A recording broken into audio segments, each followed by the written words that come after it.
হায় আল্লাহ, আজকে ফিলিস্তিনের জমিতে, আল্লাহ আজকে আরাকানে, আজকে কাশ্মীরে, আজকে গুজরাটে, দুনিয়ার কোনায় কোনায় আজকে আমার ভাই আজকে নির্যাতিত, আমার বোন আজকে নির্যাতিত, আমাদের বাচ্চারা আজকে নিষ্পেষিত। আল্লাহ এদেরকে আপনি উদ্ধার করেন। আমার শক্তি নাই, সামর্থ্য নাই, কিন্তু আমার দোয়া করার ক্ষমতাটা আছে। আমার কি নাই বলেন? আমার অস্ত্র নাই, শক্তি নাই, সামর্থ্য নাই, আমার পাওয়ার নাই, কিন্তু আমার দোয়া করার ক্ষমতা আছে। আমার কি আছে? আমার দোয়া করার ক্ষমতা আছে। আর হাদিসের মধ্যে আছে, তিরমিজি শরীফের মধ্যে, মুমিন যদি জানতো তার দোয়ার মধ্যে শক্তি কত, তাহলে একজন মানুষ দোয়া করে পাহাড় সরাই দিতে পারত। কিসের দোয়া করে? কি সরাইতো? পাহাড় সরাই দিতে পারত। তাহলে মুমিনের দোয়ার মধ্যে পাওয়ার কত আছে। কিন্তু আপনার এই পাওয়ারটা, আমার এই পাওয়ারটা অর্জন করতে হবে। যে আল্লাহ আমার শক্তি নাই ফিলিস্তিনের ভাই বোনদের পাশে দাঁড়ানো, তারা অনাহারে মারা যাচ্ছে। আমার কিছু শারীরিক আর্থিক শক্তি আছে 200-400 টাকা দেওয়ার, আমি দান করছি ফিলিস্তিন দূতাবাসের মাধ্যমে, অথবা হাফিজ হুজুর চ্যারিটেবল আছে, আরও বিভিন্ন সংস্থা ফিলিস্তিনে কাজ করতেছে, তাদের মাধ্যমে আমি 500 টাকা পারলেও দান করছি। কিন্তু আমার যেটা মূল করার দরকার ছিল, ওদের ওই ভাইদের পাশে দাঁড়ানোর দরকার ছিল, আমি পারি নাই, আমি দুর্বল। আল্লাহ আপনি এমন মানুষ পয়দা করে দেন যারা তাদের সশরীরে তাদের শক্তি নিয়ে পাশে দাঁড়াবে, যেটা আসল সাহায্য। তাহলে আপনি এটা দোয়া করলেন 2 রাকাত নামাজ পড়ে, এই জুমার দিনে আপনি এটা করলেন। জুমার দিন তো দোয়া কবুলের দিন। এরপরে জুমার সারাটা দিনই দোয়া কবুল হয়।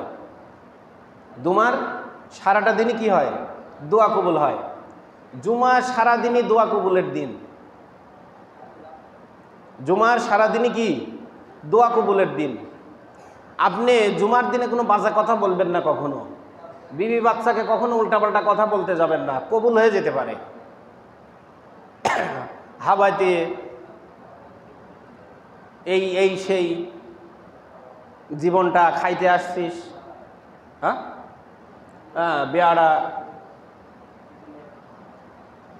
শয়তান, মানে এইসব কোনো বাজে, আমি আর হয়তো ভালো ভালো ভাষায় বললাম, এরকম কোনো কথা বলতে যাবে, কবুল হয়ে যেতে পারে। জুমার দিনে ইমাম যখন মেম্বারে ওঠে তখন থেকে শুরু করে নামাজের সালাম পর্যন্ত দোয়ার বিশেষ কবুল টাইম। জুমার দিনে ইমাম যখন 2 খুতবার মাঝখানে বসে তখন দোয়া কবুল হবে। জুমার নামাজের সালাম ফেরার পরে দোয়া কবুল হবে। জুমার নামাজে আসরের পরে মাগরিবের আগে দোয়া কবুলের বিশেষ টাইম। আমাদের কাছে কোনো হাতিয়ার নেই, দোয়ার হাতিয়ার আছে। একটা অ্যাটম বোম হাইড্রোজেন বোমের চেয়েও দোয়ার শক্তি কোটি কোটি গুণ বেশি, যদি আপনি আমি কাজে লাগাইতে পারি। আল্লাহ যেই আযাব নাজিল করছেন, আযাব মাথার উপরে চলে আসছে, দোয়া করে ওই আযাব ফেরত পাঠানো সম্ভব।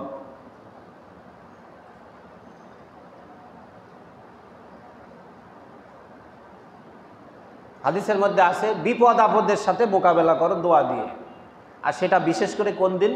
জুমার দিন।